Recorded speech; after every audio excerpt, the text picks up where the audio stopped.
Bonjour à tous, ici Vegette sur World of Tank et aujourd'hui on se retrouve pour une petite présentation de l'IS, donc le char lourd soviétique tier 7 et pas le KV3 parce qu'il y en a deux chars lourds en tier 7 au niveau des Russes. C'est on va dire le plus mobile des deux, c'est on va dire le plus polyvalent au niveau des chars lourds, une belle bête de compétition. Et on va le voir au niveau donc de ses capacités, etc. etc. etc. comme d'habitude j'ai envie de dire. Bon. Mais 230 points de structure par rapport à l'IS-2 par exemple, au niveau des chars chinois, bah, c'est un petit peu plus faible. 50 points de structure en moins, mais bon, 1230 c'est quand même un bon global. C'est assez faible pour un char lourd, mais bon, c'est suffisant. Un poids de 47 tonnes pour 600 chevaux, sachant que en enlevant le consommable, on peut bien réduire d'une tonne. On va dire à peu près un petit peu plus de 46 tonnes pour un moteur de 600 chevaux, donc voilà, une mobilité qui est convenable. C'est pas un char médium, mais bon, voilà, il peut se débrouiller, c'est pas non plus un bon. Vitesse maximale de 34 km à l'heure, donc bon, voilà, ça l'atteint assez facilement et bon, ça tient cette vitesse. Donc voilà, c'est comme je dis, c'est pas un moyen, c'est un char lourd, donc c'est lent, mais c'est assez lent, mais c'est quand même puissant. Vitesse de rotation de 35 degrés, ce qui est honorable pour un char lourd. Et donc ce qui permet évidemment d'éviter de se faire contourner par des chars moyens. Légers, ça peut être chaud, mais normalement vous les rattrapez également. Blindage de caisse, c'est vraiment important. 120 de front, 90 de flanc et 62 d'arrière. Évidemment, l'arrière n'est jamais blindé. La tourelle qui est moyennement blindée, mais sachant que ça comprend pas forcément le mantelet qui est présent sur le char. Donc la tourelle est quand même assez blindée.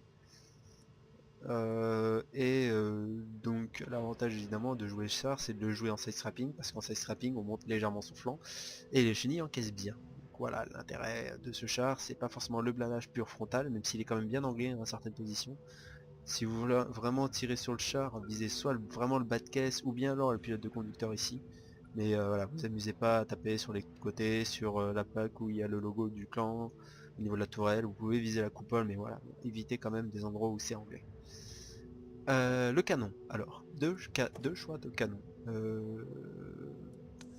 Qui en a pour moi un plutôt FFA, un plutôt SL. FFA des 25T, le classique, ultra classique, au niveau des tier 7, tier 8 soviétique. Le 175 de pd, 390 de dégâts avec une dispersion de 0,46 et une vitesse de visée de 3,4 et un cadence de tir de 4,88 et qui dépend après derrière du char. Voilà, c'est le bon canon à la russe, bien puissant, qui perfore correctement en tier 7, même bien en tier 7, c'est pas non plus exceptionnel, le T29 est meilleur à ce niveau-là avec son dernier canon, mais c'est quand même une bonne pénétration sur 75 qui peuvent passer pas mal de tier 8, un peu plus compliqué pour les 9, mais bon, ça c'est sympathique. Et il y a le deuxième canon, et oui, parce qu'il y a deux canons qui sont quand même assez intéressants sur l'IS.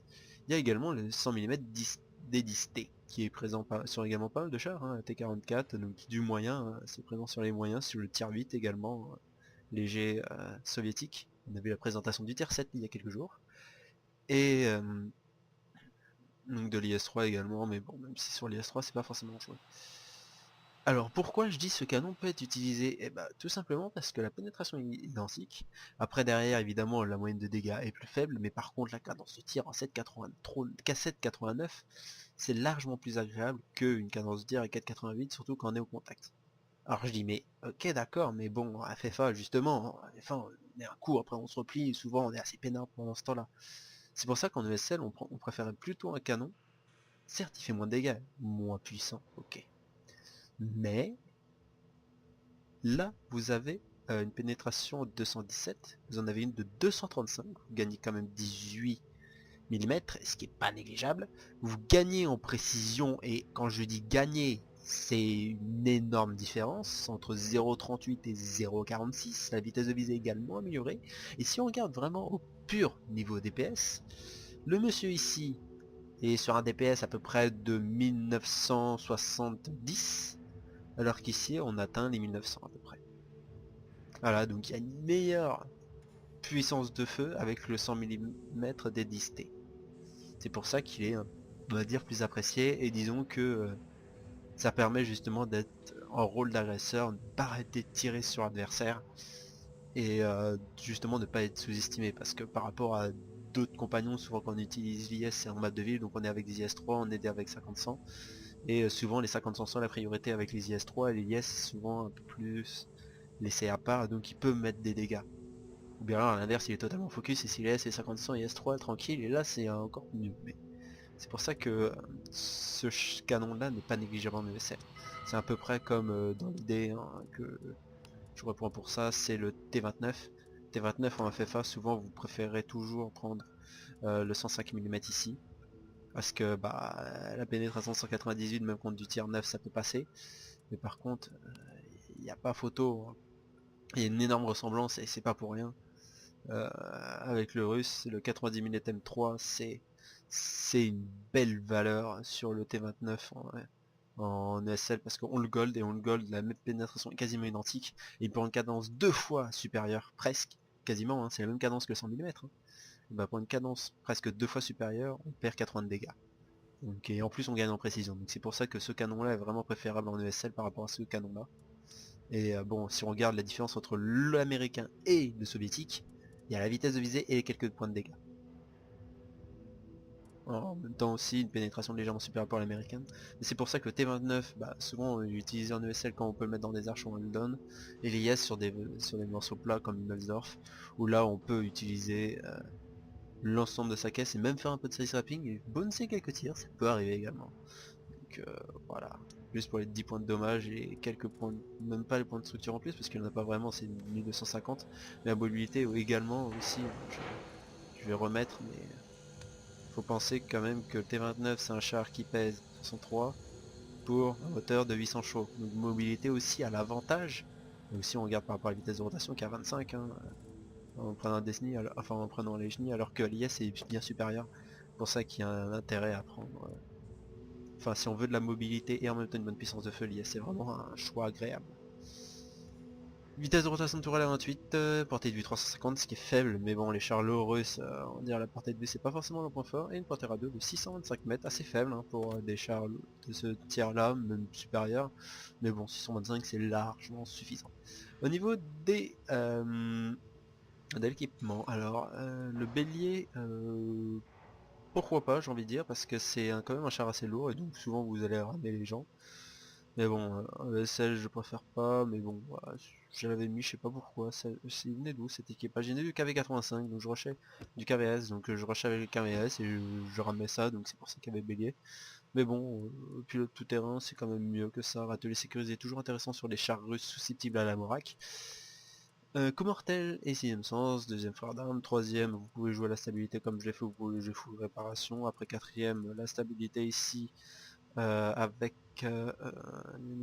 c'est longue vue et là ici vous pouvez partir sur ce que vous voulez après derrière parce qu'il n'y a pas vraiment de quelque chose qui est absolument nécessaire, même si évidemment l'amélioration de maniabilité pour le pilote est agréable, l'amélioration de la précision également parce que souvent vous aurez le râtelet cassé, donc le canon vous le réparerez assez rarement, sachant que la précision n'est pas super, Armurier peut ne pas être totalement horrible sur ce char.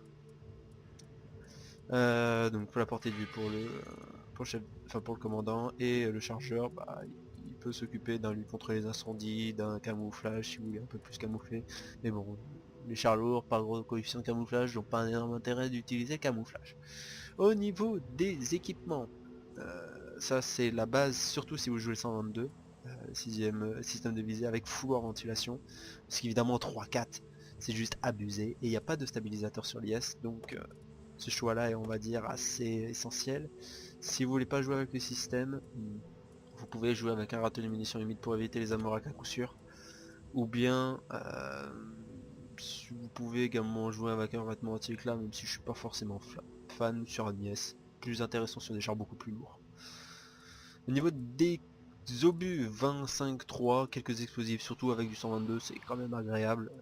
Les dégâts sont là, hein, c'est pas négligeable. Hein. 532 dégâts avec une pénétration 61, sachant qu'on a toujours quelques petits chars assez fragiles qui traînent. Et en plus pour de la décap, un 122 qui arrive dans la tronche des gens, souvent c'est efficace. Donc c'est pour ça que les obus HE, en avoir quelques-uns, quelques APCR. Si vous jouez au canon par contre, le 100 mm dédisté, privilégiez plutôt vraiment garder peut-être 2 HE. Je vais l'acheter, tiens le canon, on va regarder ensemble. Mais voilà, on a 36 alors que sur l'autre on en avait 28. Donc évidemment on gagne quelques obus, hein. Évidemment le calibre change donc on gagne quelques obus. Mais voilà, privilégiez plutôt, voilà, vous mettez 2 obus explosifs, c'est vraiment au cas où. Vous mettez un peu d'APCR, 5 ça suffit.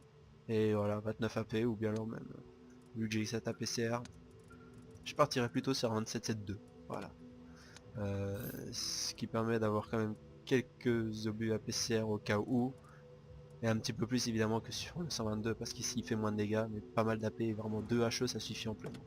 Mais voilà, ces deux canons sont viables, deux canons complètement différents, mais voilà, deux canons viables sur l'IS. Ils consommables, bon classique, etc. etc. Le gameplay, c'est pas un énorme gameplay, même si je fais une guerrier, mais c'est surtout un gameplay où j'ai envie de dire un petit peu didacticiel, surtout sur le side scrapping, surtout sur le fait de bien se placer, et ce qui est vraiment important sur, euh, sur ce jeu, c'est le placement de toute façon. Ça fait 60% au minimum de la partie. Parce que si vous vous placez mal derrière, même si vous êtes un très bon joueur, si vous êtes mal placé, bah vous pouvez quasiment rien faire. Donc c'était Vegette et je vous souhaite de bonnes parties sur World of Tanks ou sur d'autres jeux et allez ciao tout le monde.